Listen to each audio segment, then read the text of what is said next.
Peace be with you. So lately I've been fascinated by ways people perceive things and how the underlying currents of society affect these perceptions and affect our perception of morality. And I ran across an interesting case recently that made me want to make this video and kind of present this case so people can see what I'm talking about.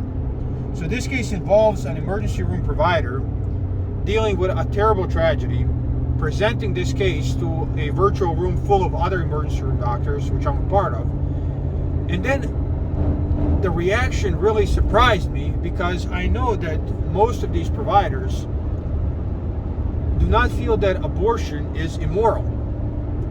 So I wanted to kind of present this case and explain it so people can see what I'm talking about.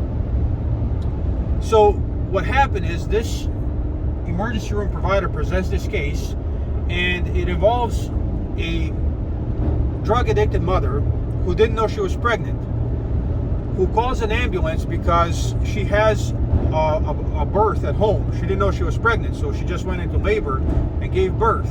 The ambulance arrives at the scene. They start coding the baby, so the baby is dying or dead. They bring the baby into the emergency room department. This doctor in question does everything in their power to save this baby, right? So they go all heroic measures, and I commend them for it. But as they present this case, they ended with this mother, after it all was said and done, after the baby didn't make it, the mother didn't even care.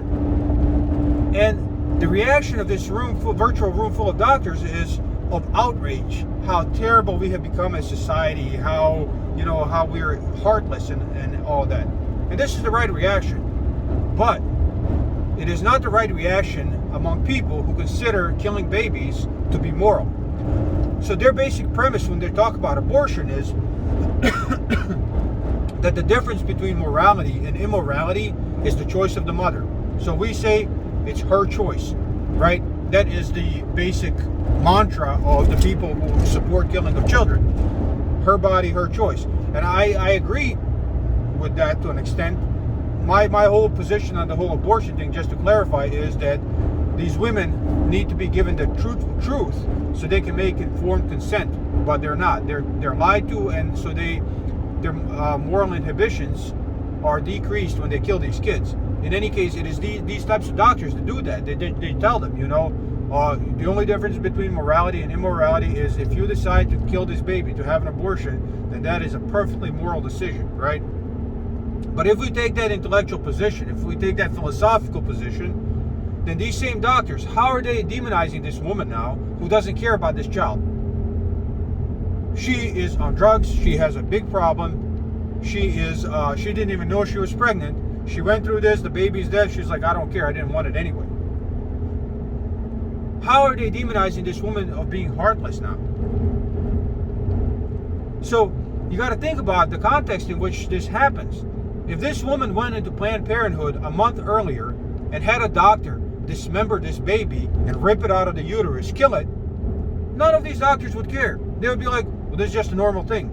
But because that didn't happen, because before that could happen, the baby was born prematurely before the mom could kill it, because the mom didn't actively kill it. It's an outrage that she didn't care. But if she killed it, even though she still didn't care, that would somehow be morality and perfectly acceptable in our society.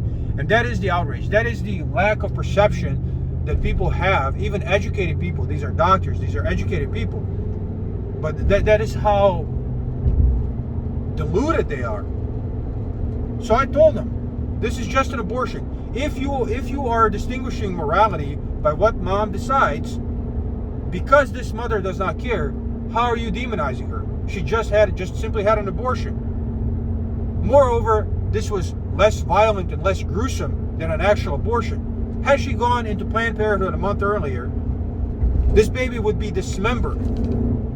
So the doctor would stick in the forceps and it would rip off a limb, it would rip off a leg, it would rip off the torso. When they found the head, they would grab it with the forceps, they would crush the head, they would watch the brains leak out, and they would just stack all these body parts on the table next to them. At that gestational age, this is what would have happened had that mom known she was pregnant and went and had an abortion. It would be a partial birth abortion. And none of these doctors would be outraged. As a matter of fact, they would defend the absolute morality of that action. But now they condemn it, and they condemn this mother. This is how foolish these people are, and that is what I wanted to present.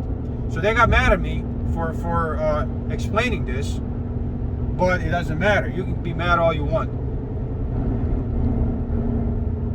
Ultimately, my position is that morality of killing a child does not depend on the decision of the mother, but on killing of a child. And people can do whatever they want. I'm never going to be able to stop anybody from doing that. But it is killing, and these people who are taking these moral positions in cases like this are completely deluded to the fact, they're completely ignorant to the fact that this happens every single day in every abortion clinic across the country, and it is a lot more brutal than this event that generated such a strong emotional reaction on so many of these people who defend abortion, that they are completely illogical, they are completely lost, I don't want to call them stupid, but I think the underlying currents of society, because they are convinced that abortion is moral, because it is a part of virtue signaling for a large part of our population here in America, they have to find a way. They defend it, but then they have certain amount of cognitive dissonance when it comes to cases like this, and then they just gloat in their own morality and judge this woman for doing a thing they actually approve of and defend. So that's all. That's all I wanted to say. But this happens every day on a variety of different issues here in this country, where people are just unplugged from reality. Whether the media tells them to do that, or just the underlying currents of society and peer pressure and so on, whatever is defined as virtuous in this country is, some of these people defend it, but it's clearly not. It's clearly not, and this is just one example. I got hundreds of examples. So that's all I want to say.